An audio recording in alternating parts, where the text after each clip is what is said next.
Oke, Assalamualaikum warahmatullahi wabarakatuh.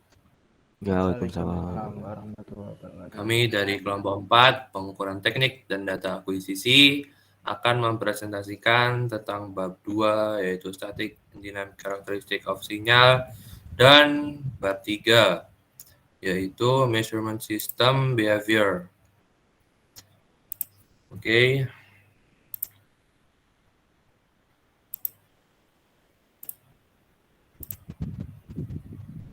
Apakah sudah terlihat?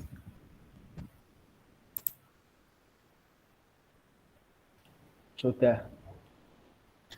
Oke, pertama-tama kita akan mempresentasikan bab 2 dulu. Ini adalah anggota kelompok kami, yaitu kelompok 4. Ada Ahmad Denny Puji Cahyono, NIM I042009. Ada saya, Maulana Abdurrahman, NIM I042072. Ada Muhammad Salman Al-Farizi, NIM I042094. Ada Najib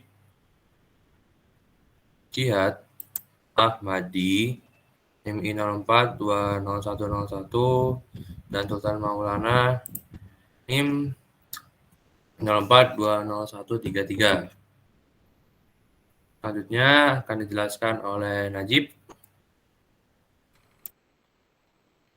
Ya, bagian pertama yaitu introduction. Next.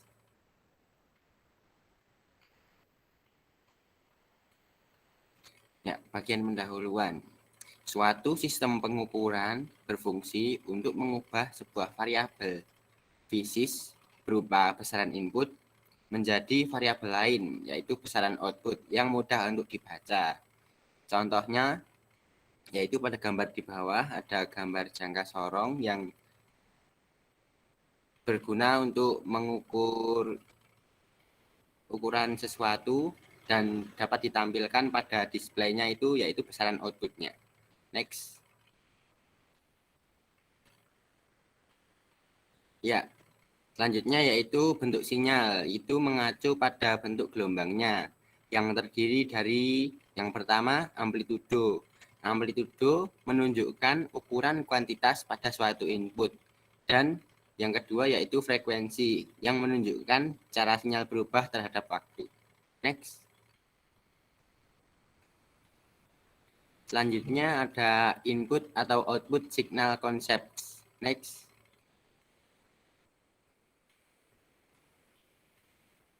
Ya, konsep sinyal input atau output. Dua tugas terpenting dari seorang engineer dalam pengukuran variabel fisik adalah yang pertama itu adalah memilih sistem pengukuran yang tepat. Contohnya yaitu pemilihan alat ukur untuk mengukur tekanan udara pada ban sepeda dan ban mobil. Ya, seperti contohnya itu ketika kita mau mengukur ban mobil, kita akan memilih tekanan udara yang lebih besar. Nah, berbeda dengan ban sepeda yang hanya memiliki tekanan udara rendah, maka dari itu alat yang diperlukan haruslah berbeda. Yang kedua yaitu menafsirkan output dari sistem pengukuran. Mengevaluasi output dari sistem pengukuran ketika waktu atau perilaku referensi dari input tidak diketahui. Misalnya tekanan dalam silinder mobil. Next.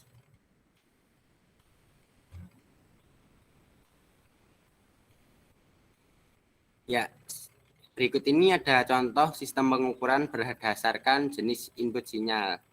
Yaitu yang pertama itu tekanan tidak berubah terhadap waktu. Itu ada seperti contoh tekanan pada ban mobil, tekanan udara pada ban mobil, yaitu tidak tekanannya tetap dan tidak berubah terhadap waktu. Yang selanjutnya yaitu tekanan berubah terhadap waktu, yaitu contoh adalah tekanan yang selalu berubah pada silinder mesin, dikarenakan pada silinder mesin itu terjadi gerakan rotasi dan juga translasi yang menyebabkan tekanan pada ruang silinder itu selalu berubah-ubah tiap waktu. Next.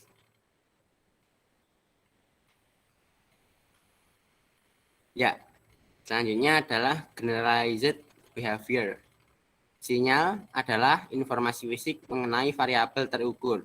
yang ditransmisikan dalam yang pertama antara suatu proses dan sistem pengukuran. Yang kedua, antara tingkat dari sistem pengukuran, dan yang selanjutnya sebagai output dari sistem pengukuran. Next. Selanjutnya ada klasifikasi bentuk gelombang. Yang pertama yaitu analog signal. Analog signal adalah suatu sinyal yang kontinu dalam waktu. Sinyal analog menyediakan representasi siap dari waktu tergantung waktu mereka. Amplitudo ditunjukkan dengan tinggi gelombang dan frekuensi ditunjukkan dengan jumlah gelombang yang dihasilkan. Ya, seperti pada contoh gambar, tinggi rendahnya gelombang itu menunjukkan amplitudonya dan frekuensi ditunjukkan oleh jumlah gelombang yang dihasilkan dalam satuan detik. Next. Yang kedua ada discrete time signal, yaitu sinyal yang hanya menunjukkan besaran sinyal di setiap titik pada waktu diskrit. Ya, seperti contoh pada gambar di bawah. Besarnya sinyal tiap detik pada rentang waktu tertentu. Next.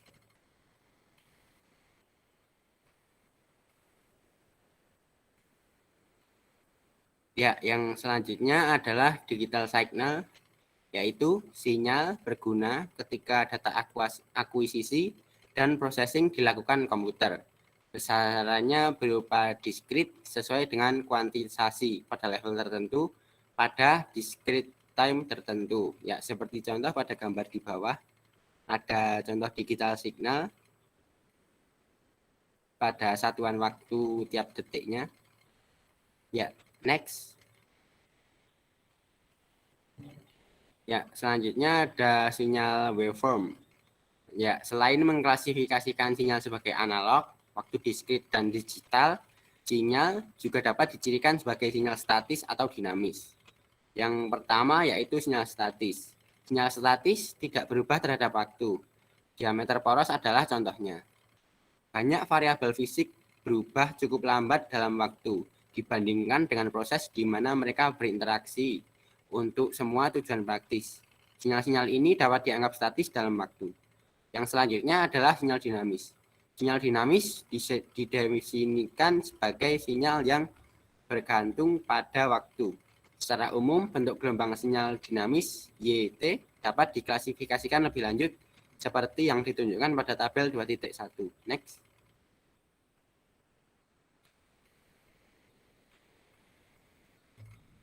Ya, ini adalah klasifikasi dari sinyal waveform, di mana ketika statik itu YT sama dengan A0. Pada saat dinamik periodic waveform ada dua, yaitu simple periodic waveform dan complex periodic waveform, dan ada aperiodic waveform pada step alpha, ramp, dan pulse beta, dan yang ketiga ada non-deterministic waveform. Next. Ya, selanjutnya ada signal analisis. Next.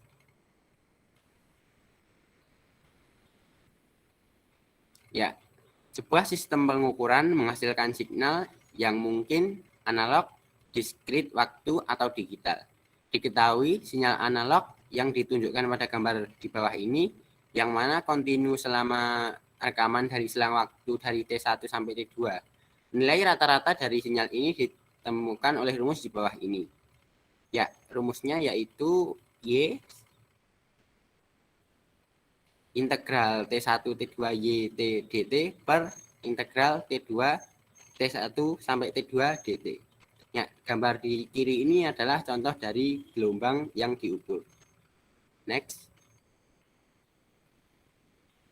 Selanjutnya ada signal root mean square value. Diketahui untuk menemukan besarnya arus efektif konstan, yaitu yang akan menghasilkan total disipasi energi yang sama dalam resistor sebagai arus yang berubah-ubah terhadap waktu LT selama periode waktu T1 sampai T2. Dengan asumsi bahwa resistansi R konstan, arus ini akan ditentukan dengan menyamakan I pangkat 2 R T2 min T1 dengan bersamaan yaitu integral T1 sampai T2 P dt sama dengan integral T1 sampai T2 I T kuadrat R dt. Dan menghasilkan IE sama dengan akar seper T2 min T1 integral T1 T2 I T pangkat 2 dt. Next. Ya, selanjutnya nilai sinyal RMS dari setiap variabel analog kontinu selama waktu T2 sampai T1 yaitu Y RMS sama dengan akar seper T2 min T1 integral T1 sampai T2 Y kuadrat dt. Dan untuk sinyal waktu diskrit atau sinyal digital yaitu Y sama dengan seper N sigma I sama dengan 0 sampai N-1 Y I. Dan Y RMS sama dengan akar seper N sigma I sama dengan 0 sampai N-1 Y I kuadrat. Next.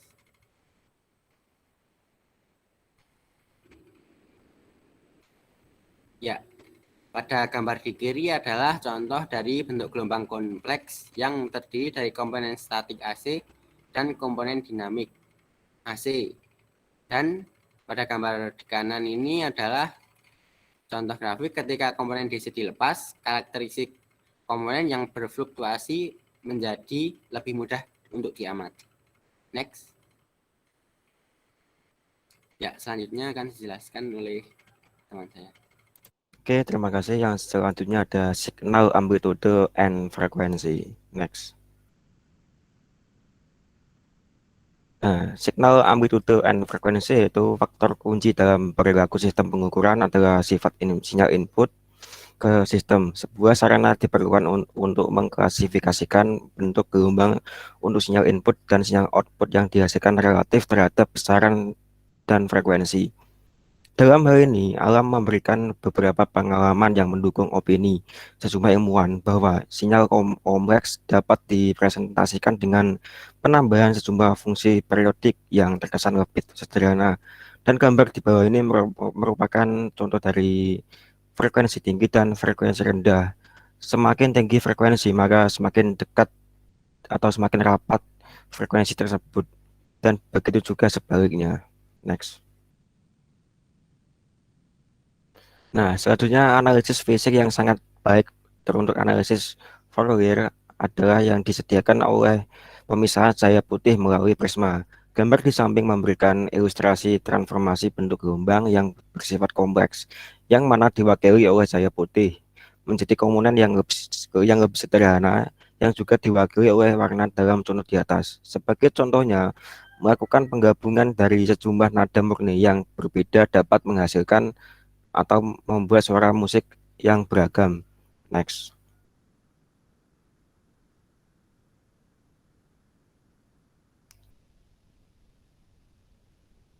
Periodic signal.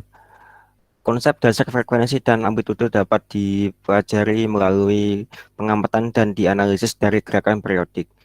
Sinus dan kosinus merupakan kuantitas geometris yang berkaitan dengan panjang sisi segitiga siku-siku. Untuk tujuan sinus dan kosinus yang paling baik dianggap sebagai fungsi matematika sebagai gambaran perilaku fisik tertentu dari suatu sistem. Itu ada persamaan di bawah ini. Next.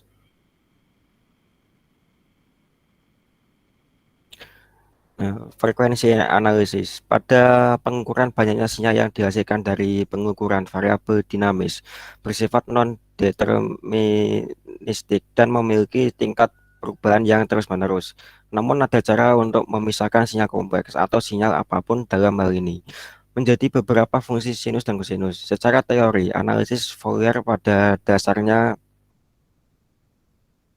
memungkinkan semua fungsi matematika dari kepentingan praktis untuk diwakili oleh serangkaian sinus dan kosinus yang tak terbatas. Representasi dari sinyal tersebut sebagai deret sinus dan kosinus disebut dengan deret Fourier. Setelah sinyal dipecah menjadi serangkaian dari fungsi periodik, sangatlah penting apabila setiap frekuensi dapat dengan mudah ditentukan. Next.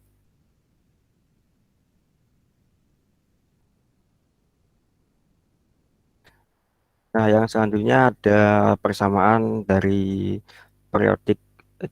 frekuensi analisis, yaitu ada fungsi YT adalah fungsi periodik jika ada bilangan positif T, sehingga YT plus T sama dengan Y kali T. Periode YT adalah T. Jika Y1 kali T dan Y2 kali T memiliki periode, maka AY1 kali T plus BY2 kali T. Yang kedua ada deret trigonometri dapat ditulis A0 plus A1 cos plus BT sin plus A2 cos 2T plus B2 sin 2T hingga mendapatkan hasil, di mana AN dan BN adalah koefisien deret. Next. Selanjutnya ada fungsi N koefisien. Sebuah fungsi periodik YT dengan periode T2Pi harus diwakili oleh deret trigonometri, sehingga untuk setiap T menghasilkan persamaan di bawah ini. Dengan demikian, untuk fungsi Y kali T dengan periode 2Pi, koefisien dari trigonometri yang mewakili Y kali T adalah diberikan rumus Euler dengan persamaan berikut. Next. Yang selanjutnya ada Fourier series N koefisien. Jika Y kali T genap, deret Fouriernya hanya akan memuat suku-suku kosinus. Dan Fourier sin series, jika Y kali T ganjil, deret Fouriernya hanya akan memuat suku-suku kosinus. Next.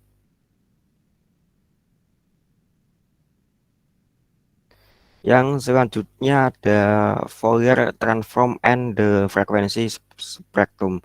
Pada pembahasan sebelumnya mengenai analisis Fourier menunjukkan bahwa fungsi arbiter dapat dinyatakan sebagai deret sinus dan kosinus yang dikenal sebagai deret Fourier. Koefisien dari deret Fourier menentukan amplitude sinus dan kosinus yang masing-masing memiliki frekuensi tertentu. Nah, sekarang ada transformasi Fourier discrete. Sistem akuisisi data berbasis komputer adalah yang paling metode umum untuk merekam data.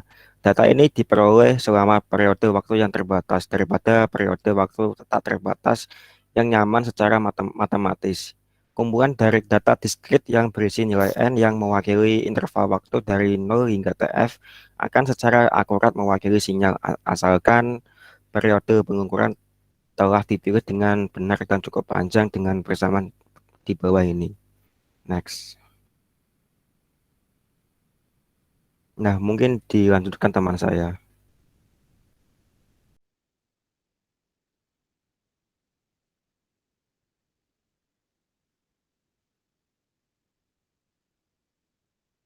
Ya, pada bab yang ketiga ini measurement system behavior. Next. Nah, yang pertama introduction. Next.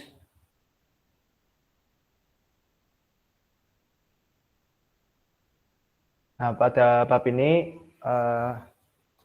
kita akan memperkenalkan konsep simulasi perilaku pengukuran sistem melalui pemodelan matematika. Nah, dari situ kita dapat memperoleh aspek-aspek respon sistem pengukuran yang bersangkutan dengan desain sistem dan spesifikasinya bisa didapatkan. Nah, setiap respon sistem pengukuran berbeda untuk berbagai tipe input sinyal dan untuk konten dinamis dalam sinyal ini. Nah, beberapa sistem mungkin tidak cocok untuk melakukan pengukuran sinyal tertentu. Nah, pada sistem pengukuran selalu menghasilkan informasi tanpa memperhatikan bagaimana bagus atau buruk. Nah, ini mencerminkan input sinyal sebenarnya yang telah diukur. Next.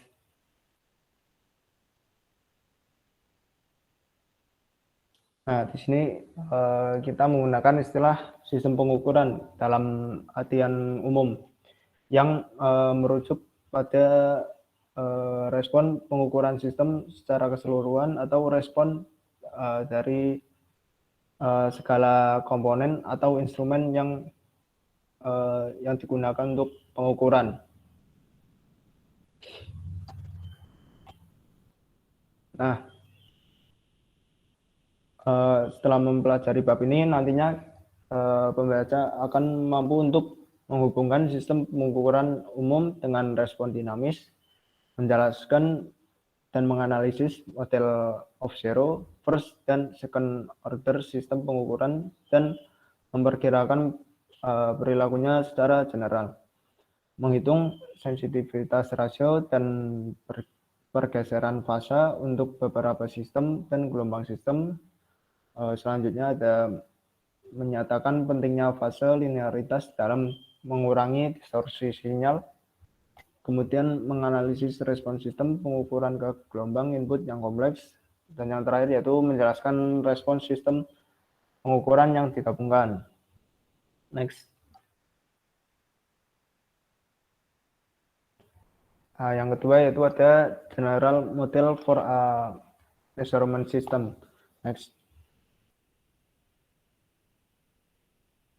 Semua input dan output sinyal bisa diklasifikasikan sebagai statis, dinamis, atau kombinasi dari keduanya. Nah, untuk sinyal statis ini hanya membutuhkan besar sinyalnya untuk merekonstruksi input sinyal berdasarkan indikasi output sinyalnya, seperti pengukuran papan menggunakan penggaris.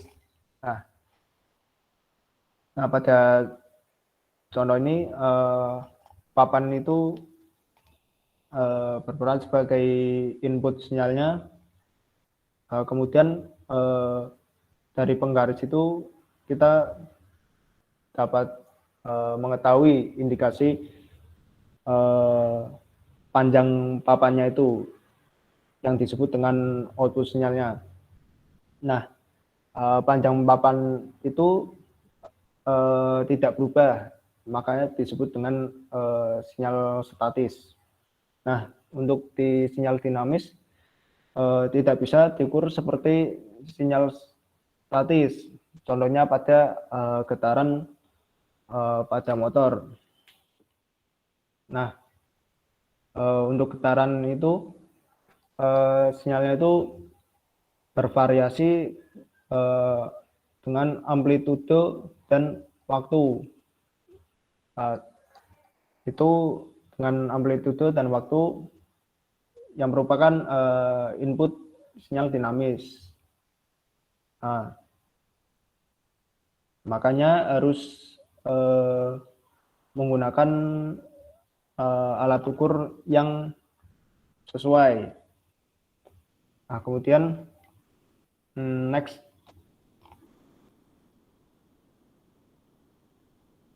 Nah, di sini ada dynamic measurement.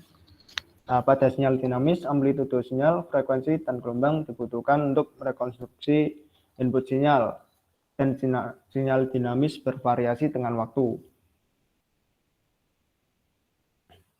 Nah, karena bervariasi dengan waktu, sistem pengukuran harus mampu untuk merespon dengan cepat untuk mengikuti input sinyalnya.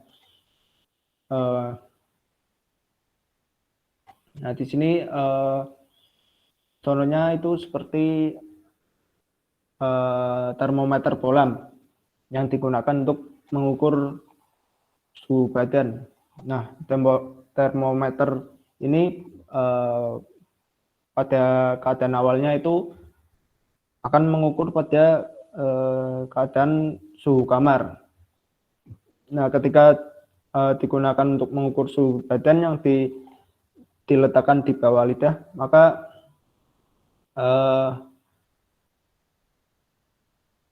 termometer itu akan menerima sinyal input.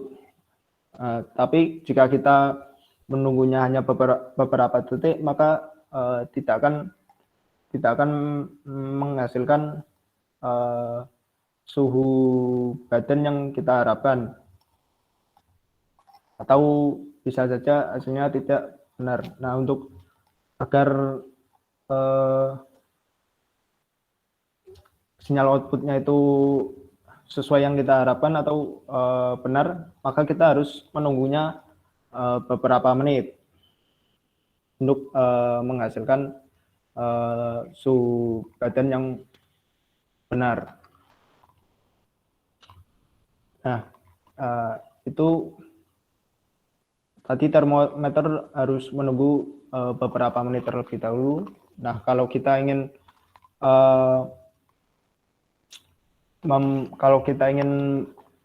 memperoleh hasil yang cepat, maka kita harus menggunakan temperatur sensor yang berbeda. Nah, terus di sini ada contoh, itu contoh untuk pengukuran dinamis, yaitu ketika kita akan mengukur kualitas berkendara dari sistem suspensi mobil. Nah, di sini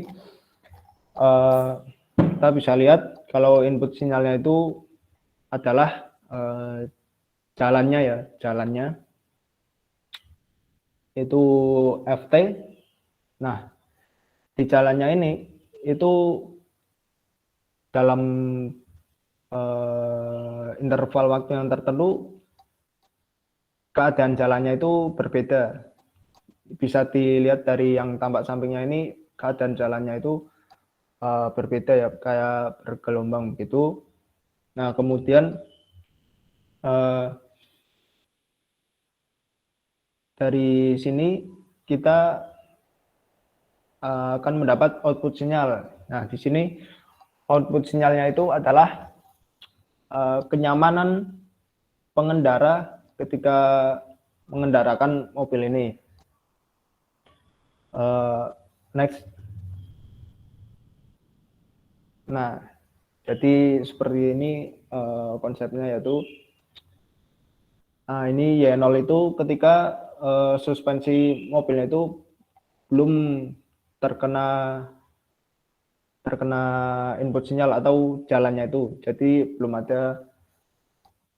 ada perubahan panjang dari pegasnya itu. Kemudian ketika digunai input sinyal FT, maka keadaan awal ini akan berubah, pegasnya itu akan berubah sehingga akan menghasilkan output sinyal yang berupa kenyamanan berkendara oleh pengendaranya itu. Nah, kemudian next.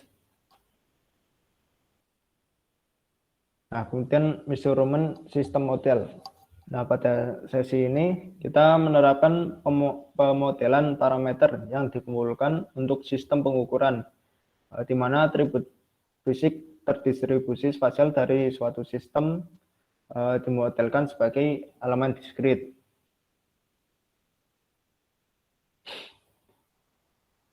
Nah, pada yang contoh sebelumnya,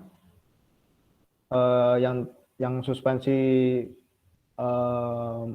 mobil itu parameter itu ada parameter yang dikumpulkan. Nah, ini bisa yaitu ada contohnya seperti massa, kekakuan, dan damping dari pegasnya itu, yang menjadi properti spasial yang terdistribusi selama panjangnya. Nah, dari itu semua yang tadi bisa digantikan dengan discrete elements, yaitu massa, spring, dan damper. Nah, dari sini kita dapat menggunakan persamaan untuk mereduksi persamaan diferensial parsial ke ordinari. Nah, berdasarkan model umum dari sistem pengukuran yang terdiri dari persamaan diferensial n order linear ordinary, dalam sinyal output secara umum direpresentasikan variabel yt dan general input sinyal. General input sinyal direpresentasikan oleh fungsi ft, yaitu menjadi persamaan seperti di bawah ini dengan koefisien A0, A1, A2 sampai AN dan B0, B1, B2 sampai Bm yang merepresentasikan parameter sistem fisik, yaitu properties dan nilai yang berhubungan pada sistem pengukuran itu sendiri. Next. Ya, selanjutnya akan dijelaskan oleh teman saya. Oke, selanjutnya ada special case of the general system model. Next. Yang pertama itu ada zero order system. Zero order system ini model yang paling sederhana dari sistem pengukuran dan yang digunakan dengan sinyal statis adalah ordinal model system. Ini diwakili oleh persamaan diferensial ordinal dengan rumus A0Y sama dengan Ft. Dibagi dengan A0 menjadi YT sama dengan K kali Ft. Di mana K-nya itu sendiri adalah 1 per A0 kali K, yang disebut dengan sensitivitas statis atau penguatan tetap dari sistem. Dalam model zero order ini, output sistem dianggap sebagai sinyal input secara instan.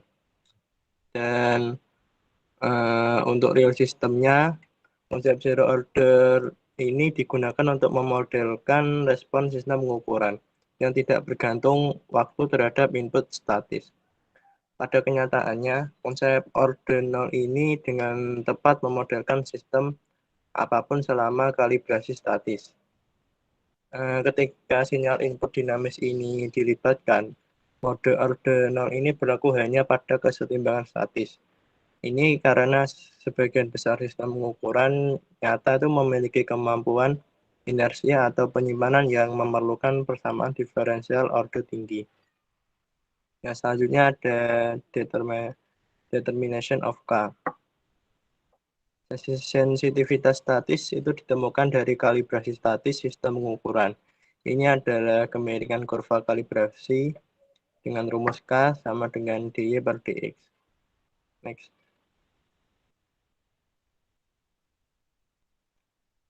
Selanjutnya ada first order system. Sistem pengukuran yang mengandung elemen penyimpanan tidak merespon secara instan terhadap perubahan input.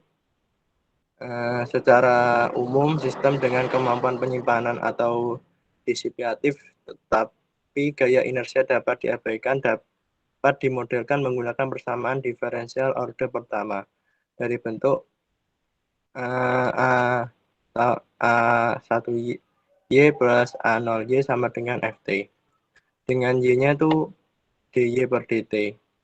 Dibagi dengan A0-nya itu memberikan rumus baru dengan rumus tau Y plus Y sama dengan KFT, di mana taunya itu sama dengan A1 per A0.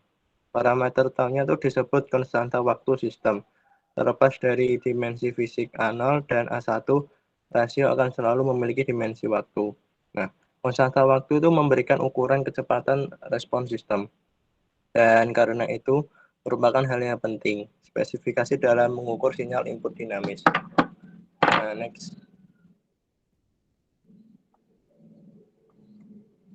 Selanjutnya ada step function input. Step function input ini didefinisikan sebagai AUT itu sama dengan 0, dengan T itu kurang dari 0. Yang kedua ada AUT sama dengan A, itu T-nya itu lebih dari 0. Di mana A-nya itu adalah amplitudo fungsi langkah dan UT itu didefinisikan sebagai fungsi langkah satuan. Jika FT sama dengan AUT itu disubstitusi ke persamaan orde pertama, maka akan memberikan tau Y sama dengan tau Y plus Y sama dengan KAUT sama dengan KFT. Dengan kondisi awal arbiter yang dilambangkan dengan Y0 sama dengan Y0. Penyelesaian untuk T lebih dari 0 itu YT sama dengan K kali A plus Y0 min KA kali E pangkat min T. Solusi dari persamaan diferensial YT itu adalah respon waktu atau hanya dari sistem. Persamaan itu tadi itu hanya menggambarkan perilaku sistem terhadap suatu langkah perubahan input. Next.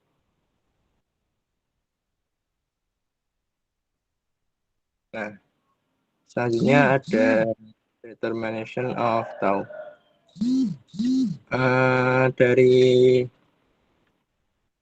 Dari pengembangan yang tadi itu konstanta waktu dapat secara eksperimental ditentukan dengan merekam respon sistem terhadap input fungsi langkah yang besaran itu diketahui. Jenis plot ini setara dengan transformasi dengan rumus ln tau sama dengan 2,3 log tau sama dengan min 1 per tau kali T. Yang bentuk persamaan linearnya yaitu Y sama dengan MX plus B. Kurva linear yang sesuai dengan data yang akan memberikan perkiraan kemiringan yang baik dari plot yang dihasilkan. Metode ini menawarkan keuntungan dibandingkan mencoba menghitung T secara langsung dari waktu yang dibutuhkan untuk mencapai 63,2% dari besarnya langkah perubahan. Yang pertama, sistemnya nyata akan sedikit menyimpang dari perilaku orde pertama yang sempurna. Penyimpanan sederhana tidak menimbulkan masalah, akan tetapi kuat penyimpangan menunjukkan bahwa sistem tidak berperilaku seperti yang diharapkan, sehingga membutuhkan pendekatan yang lebih dekat pemeriksaan operasi sistem, eksperimen fungsi langkah atau bentuk asumsi dari model sistem. Yang kedua, memperoleh data selama percobaan fungsi langkah rentan terhadap beberapa kesalahan acak setiap titik data. Next.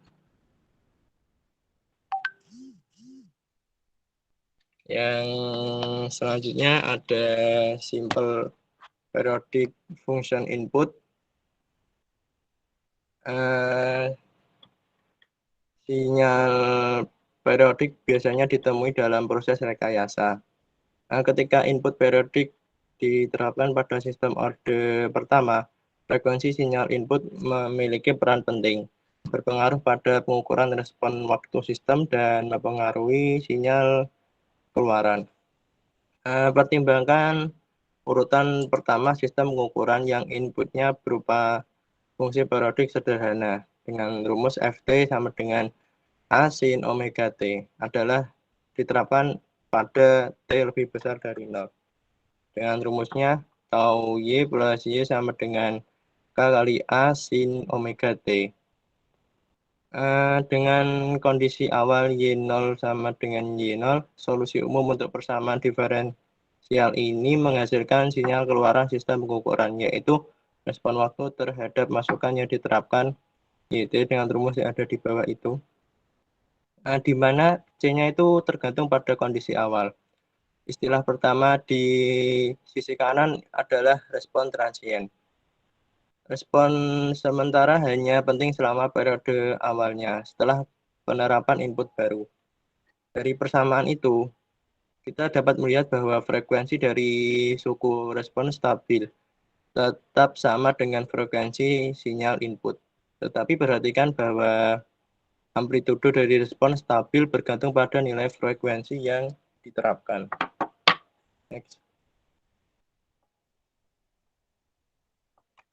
Selanjutnya ada second order system.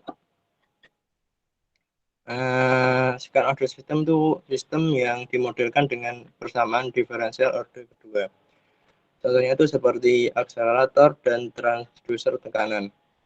Pengaplikasian dari second order system ini salah satunya pada mikrofon dan pengarah suara. Nah, ini ada dua rumus dari second order system, di mana A0, A1, dan A2 itu merupakan parameter fisik yang digunakan untuk menggambarkan sistem. Next.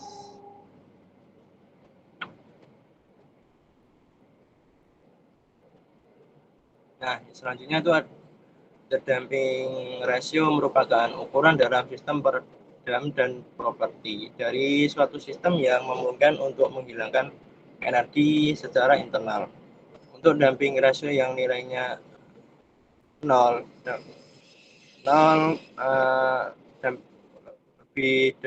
damping rasio lebih dari 0 dan kurang dari 1, maka respon transien akan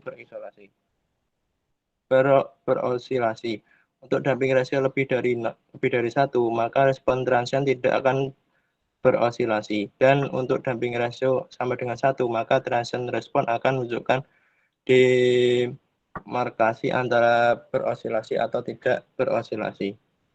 Dengan ada penjelasannya itu yang di bawah, rumus-rumusnya. Next. Selanjutnya ada step function input. Nah, step function input itu bertujuan untuk sifat yang umum dan kecepatan di mana sistem akan merespon perubahan dari input. Dengan rumus yang pertama, dengan nilai yang lebih dari 0 dan kurang dari 1 itu respon sistemnya itu order kedua terhadap input fungsi periodik sederhana dalam bentuk Ft sampai dengan A kali sin omega T. Nah, lalu diturunkan lagi menjadi rumus yang kedua itu dengan pergeseran fasa yang bergantung pada frekuensi. Dan rumus akhirnya pada rumus yang ketiga.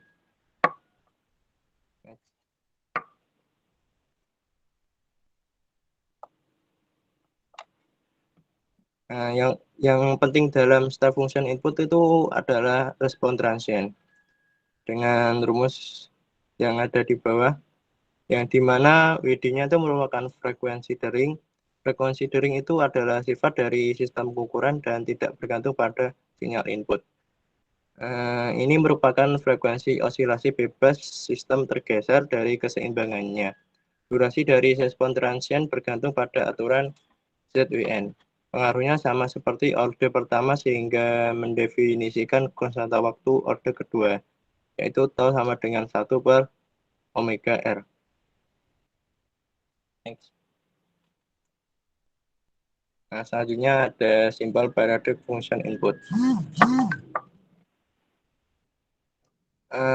Di simbol periodic function input ini sendiri memiliki rumus yang pertama IT seperti itu, dengan rumus turunan yang kedua ada omega sama dengan tan min 1 per 2 omega per omega n per 1 min omega per omega n pangkat 2. Dan dengan pergeseran fasa yang bergantung pada frekuensi yang seperti tadi menjadi rumus akhir yang ada di bawah itu. Next.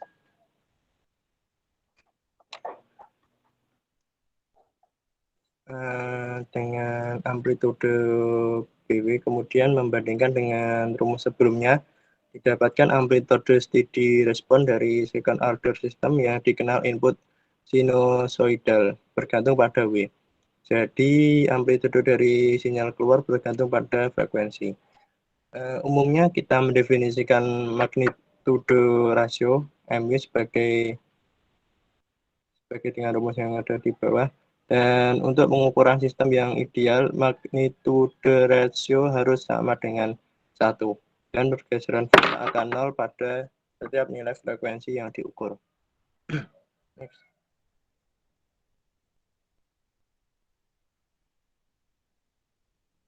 Selanjutnya ada transfer function.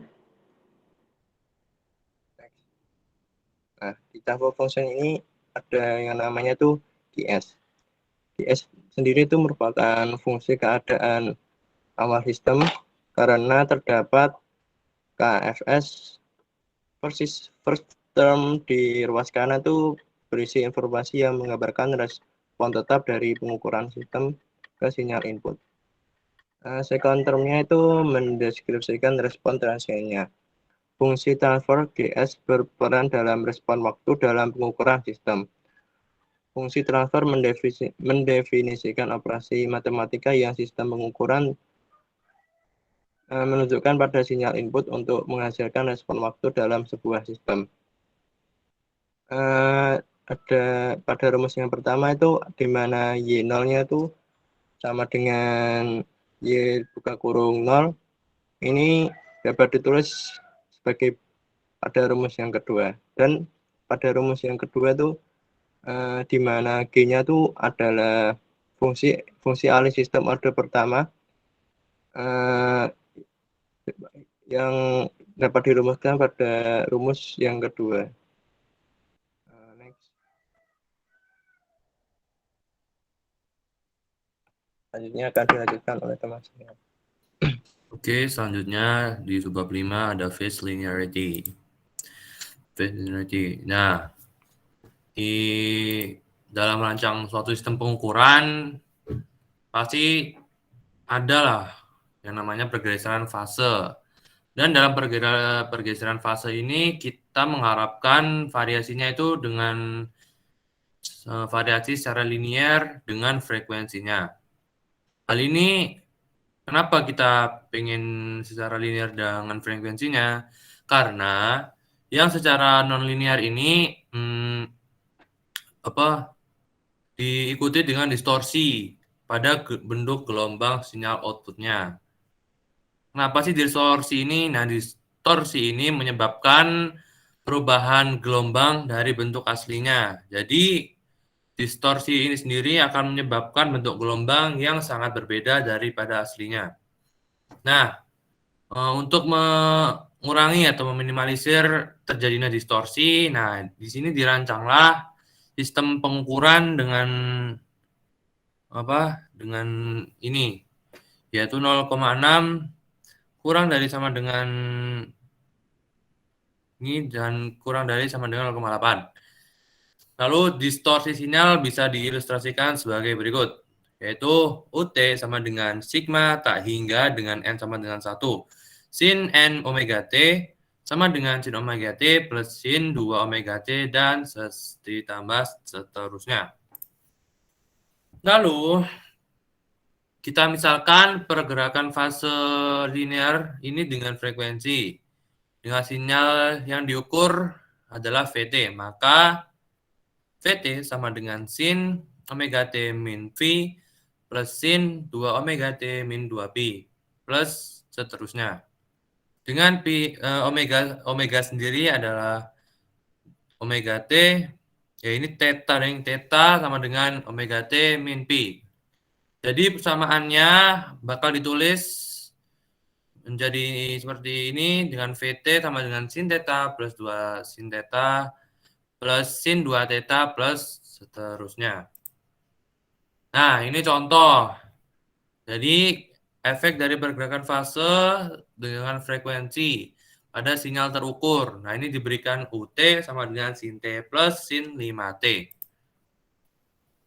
Nah, yang pertama kita menggunakan fase secara linear dengan frekuensi variasinya, yaitu maka akan menjadi VT sama dengan sin T min 0,35 plus sin 5T min 5,0 kali 0,35. Lalu selanjutnya dimisalkan dengan variasi secara non-linear yang menyebabkan distorsi tadi, yaitu dengan WT sama dengan sin T min 0,3 plus sin 5T min 5. Dari permisalan linear dan non-linear, di non-linear ini menyebabkan distorsi kan, dan bentuk gelombangnya adalah seperti ini. Nah, seperti ini. Jadi yang garis lurus ini adalah frekuensi sinyal yang diberikan. Lalu yang garis putus-putus ini adalah variasi secara linear, dan garis titik-titik ini adalah variasi yang secara non-linear. Di sini kita bisa dapat lihat bahwa sinyal yang diberikan dengan variasi secara linear itu bentuknya sama, dan hanya terjadi perlambatan antara frekuensi yang diberikan dengan variasi secara linear. Namun pada variasi secara nonlinear ini kita dapat lihat bahwa bentuknya sangat berbeda dari sinyal yang diberikan dari awal. Hal ini diakibatkan oleh distorsi yang disebabkan karena menggunakan variasi secara nonlinear.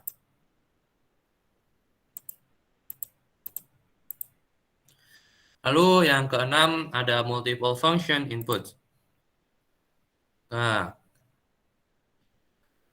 ketika menggunakan model yang linear seperti persamaan diferensial biasa yang mengalami input yang linear dalam hal variabel independen, prinsip superposisi sistem linear berlaku dalam solusi pada persamaan ini, persamaan diferensial biasa tadi. Nah, apa sih prinsip superposisi itu? Jadi, prinsip superposisi adalah dia menyatakan bahwa kombinasi linear sinyal input yang diterapkan pada sistem pengukuran linear menghasilkan sinyal input yang hanya penambahan linear dari sinyal output terpisahlah yang akan dihasilkan jika setiap ketentuan input telah diterapkan secara terpisah. Nah, lalu ini tuh karena bentuk respon sementara, seperti tadi respon sementara itu tidak terpengaruh oleh fungsi input ini.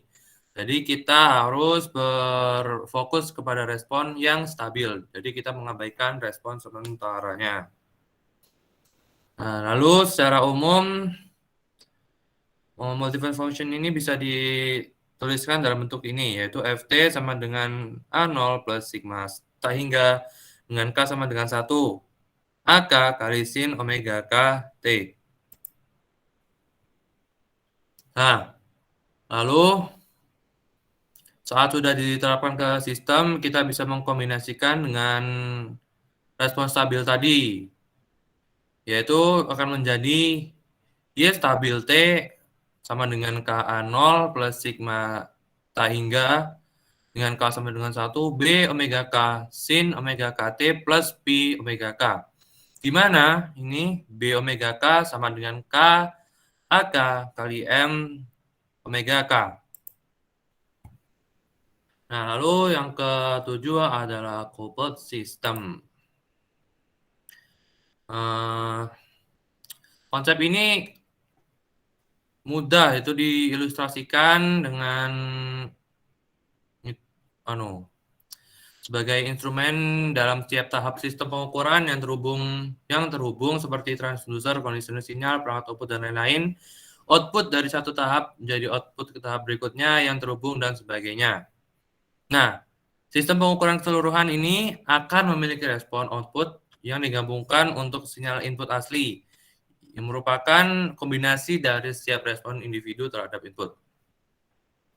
Konsep ini mudah diilustrasikan dengan mempertimbangkan sensor urutan pertama yang dapat dihubungkan dengan perangkat output urutan kedua.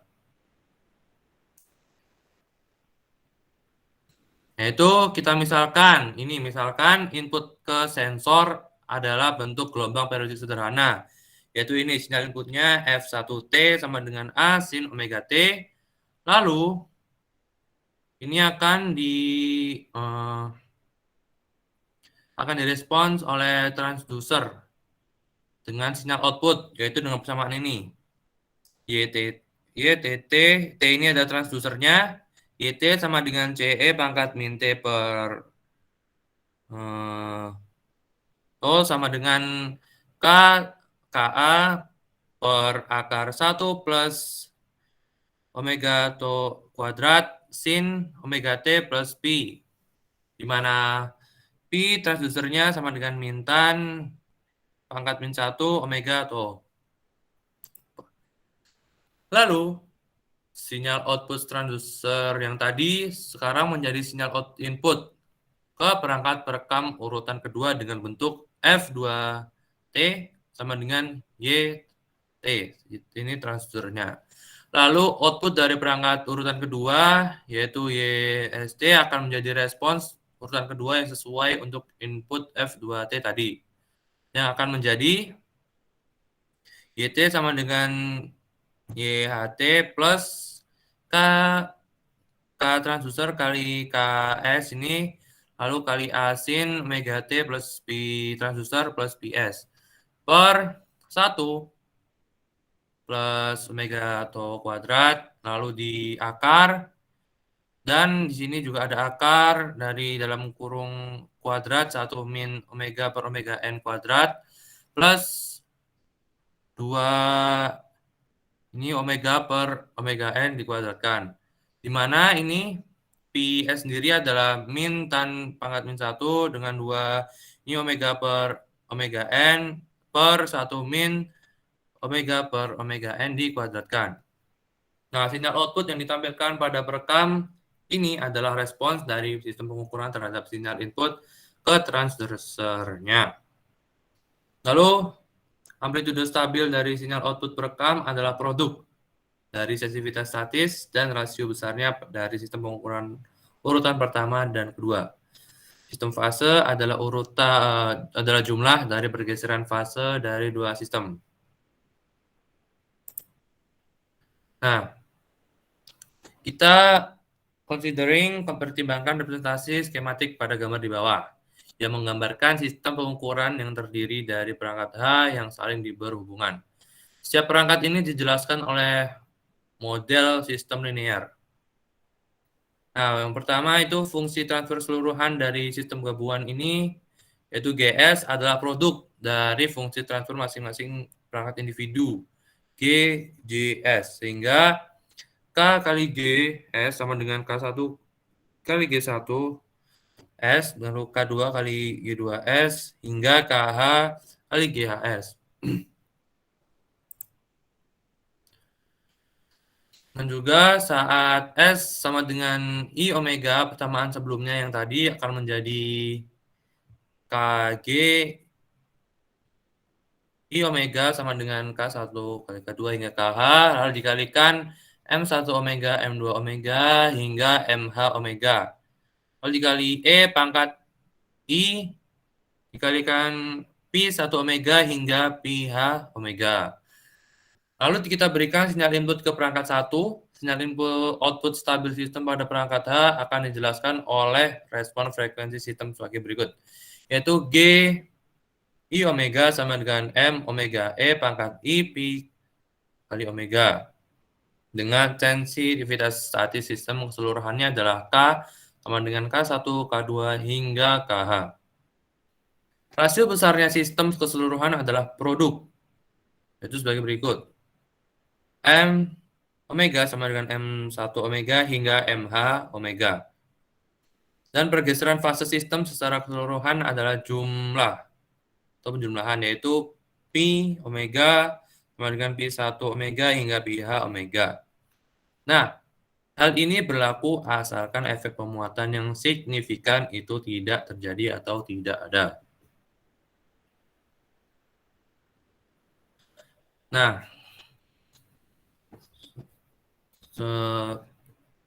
sekian presentasi dari kelompok kami. Semoga apa yang kami sampaikan bisa bermanfaat dan bisa memberikan wawasan lebih untuk para pemirsa dan kami sekelompok. Apabila ada kesalahan kata dan kekeliruan, kami mohon maaf yang sebesar-besarnya. Sekian dari kelompok kami. Assalamualaikum warahmatullahi wabarakatuh. Waalaikumsalam. Waalaikumsalam warahmatullahi wabarakatuh.